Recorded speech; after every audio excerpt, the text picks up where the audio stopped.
Tabi-tabi po. Ano? Sukal. Nandiyan ba dyan? Ay. Tugang Lods, napakasukal. Naku, mali na naman ata to. Nadadaanan ko. Sorry ko. Mali na naman Tugang Lods. Inaapakan ako. Parang ano siya eh. Gumagalaw.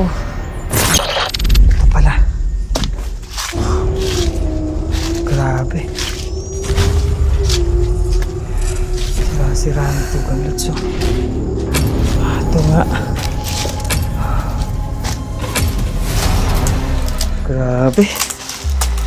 Nagkikripihan ako. Sira-sira na yung ano. Ito nyo. Parang binagsak na to ng ano.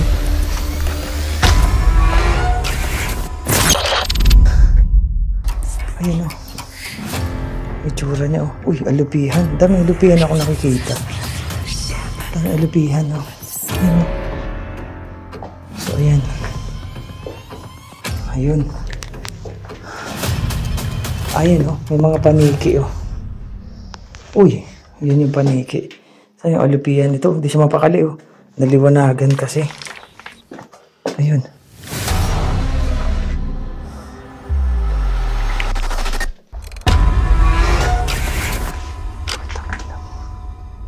Uy. Ayan o. Yung parang papunta dun o. Ayan. Tapos yan din. Shooting range to eh. Ayan o. Pinasok ko to ng hapon. So, ayan. At least nababa ako ng gabi. Iba yung ano pala. Kilabot pag gabi dito. Kasi ano, Tugang Lods eh.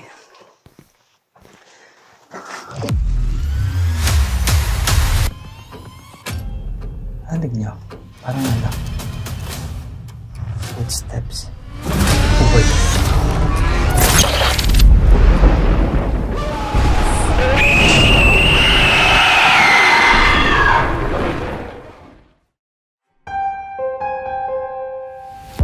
Isang abandonadong shooting range sa loob ng isang abandonadong resort sa Cebu ang aking pinuntahan para i-explore at makita ito ng personal.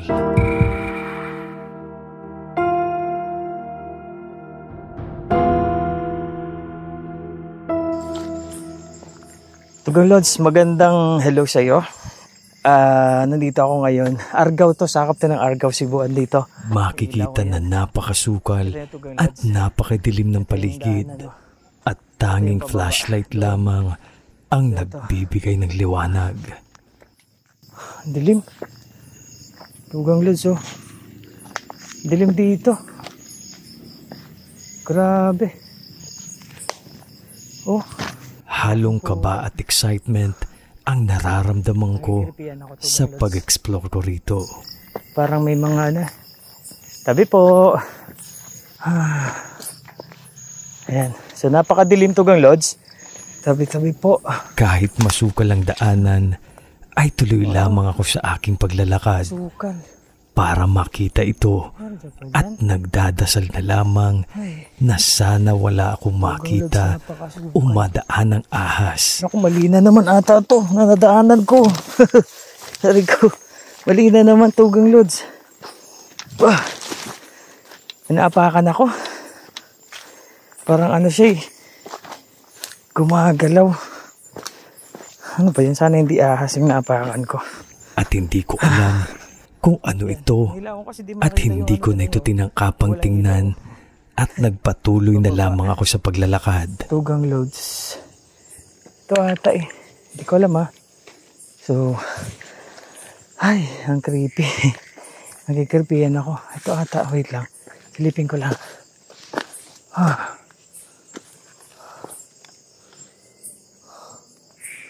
Hindi din eh. Ay, parang oo. Dito ay nakita ko ang daanan para makapasok sa abandonadong lugar.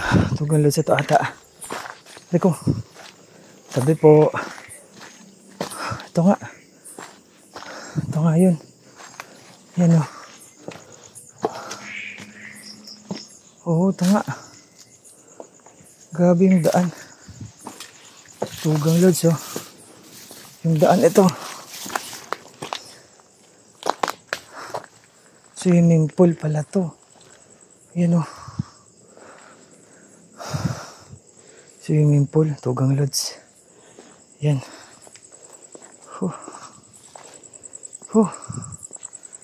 Ito. Ano ito, daan? Ito nga, Tugang Lods. Wait lang, Tugang Lods. Sa bahaging ito ay tumambad sa akin ang sira-sira ng mga kwarto na tila pa dinaanan ng napakalakas na bagyo. Ito nga. Grabe. Nakikripihan ako. Sira-sira na yung ano. Oh, kita nyo? Parang binagsak na to ng ano eh. Huh.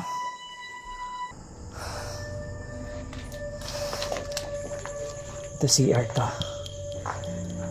CR. Ayan. CR.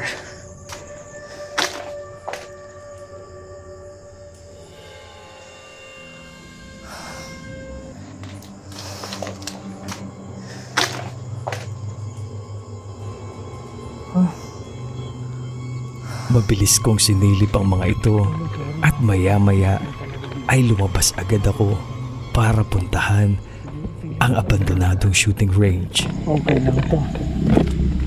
Pero paggabi iba eh. Ang kalipi. Kalipi at Tugang Lods, grabe. Yan o.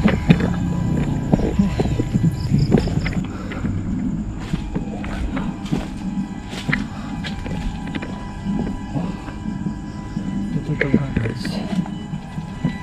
Binaba ako to ng ano, hapon. Hapon ko to binaba. Hindi ko alam mo yun. Dito, napansin ko na nawala ang audio ko sa camera kung kaya agad ko itong inayos. Ganyan. Ay, shit. Nawala din pati ano ko. Nawala pati ano, audio ko. At sa parting ito, ay binaba ko na ang hagdanan. Yung audio ko nawala din. Naglolo ko. Ito yung baba niya. Ito yung ano, Tugang Lods, ito yung binaba ko nung hapon, nung nakaraan. Hapon siya. Tapos, ito yung loob. Ano to eh? Parang shooting range. Sa loob ay tumambad ang nabubulok at sira-sira ng bahagi ng lugar dahil sa tagal na nitong naabandona. Ayan o. Itsura niya o. Uy, alupihan. Daming alupihan ako nakikita. Daming alupihan o.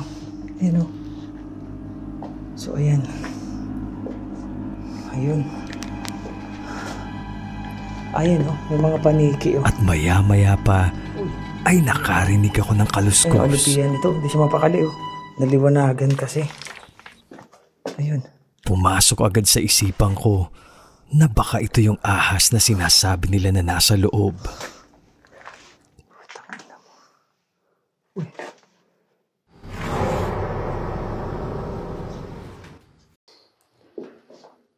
Ayun. Ayan oh, may mga paniki oh. Uy, yun yung paniki. Saan yung alupihan nito? Hindi siya mapakali oh. Naliwanagan kasi.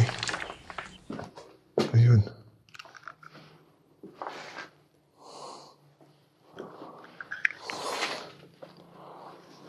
Pero maya-maya ay nakita ko ang isang malaking paniki. Paniki. Putang ito. Paniki pala. Na inisip ko So, ayan. na ito ang dahilan Ayan yung papunta doon sa sa narinig pinakadulo. kong kaluskos. Tugang Lods. Iba pala. Ang ano pala. Ang creepy pala pag ano. Pag gabi mo pinasok Medyo ito. may kaba akong nararamdaman subalit hindi sa multo, kundi sa ahas na sinasabi nila na nakita mismo sa loob. Pinasok ko to, hapon. So, may liwanag.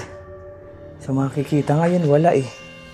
Ayan yung parang papunta dun. Ayan. Tapos, yan din. Shooting range to eh. Ayan pinasok ko to ng hapon. So, ayan. At least, nababa ako ng gabi. Iba yung pala. Subalit bigla na lang ako natigilan. Kasi tugang lods eh.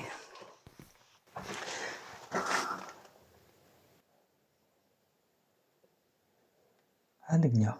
Parang footsteps. Ako ba yun? Ulitin natin at pakinggang mabuti. Yan din. Shooting range to eh. Ayan pinasok ko to ng hapon. So, ayan. At least nababa ako ng gabi. Iba yung pala. Kilabot paggabi dito. Kasi tugang lods eh.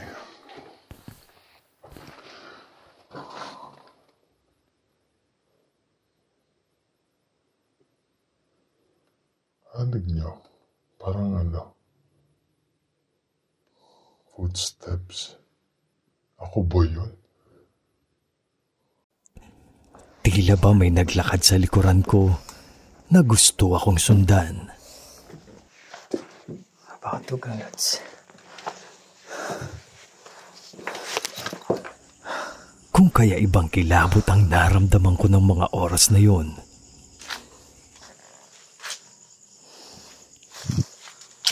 Agad ako nagdesisyon na lumabas na lamang sa lugar. Dahil dalawa ang pwede mong katakutan sa ilalim ng lugar. Creepy naman dito. Multo o ahas na pwede mong makita. Yung mga bato na parang titingnan may nakatingin sa taas creepy, promise. Dito diba? Ay tinapos ko na ang aking vlog at hinanap ko na ang daan palabas para makauwi na. Dilim tugang lods.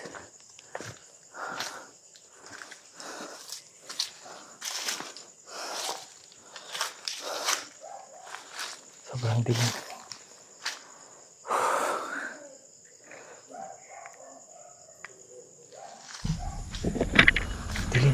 Ayan, tugang lods, palabas na tayo. At ayan yung paligid natin. Nakikita nyo. Ayan. Ayan, wala na yung flashlight ko. Ayan yung taas. So ayan, maraming salamat sa mga nanood, sa nakaabot dito sa dulong part ng video ko. Maraming salamat sa mga sumusuporta. Shoutout Mickey, shoutout kay Val, kay iLucas Vlog, Paolo the Explorer, shoutout sa iyo. And syempre, kina Malu, Malu Morris, maraming salamat. And sa lahat ng sumusuporta sa mga video namin. So, maraming salamat tugalos, palabas na ako dito sa Argao, Cebu. Ayan, so ang creepy, promise. Kasi in-explore ko to ng hapon, pero iba pag gabi. Iba ang kilabot natin kapag gabi. So maraming salamat sa panunod tugalos. Hanggang sa video natin. Suporta lang sa amin. Salamat, up here!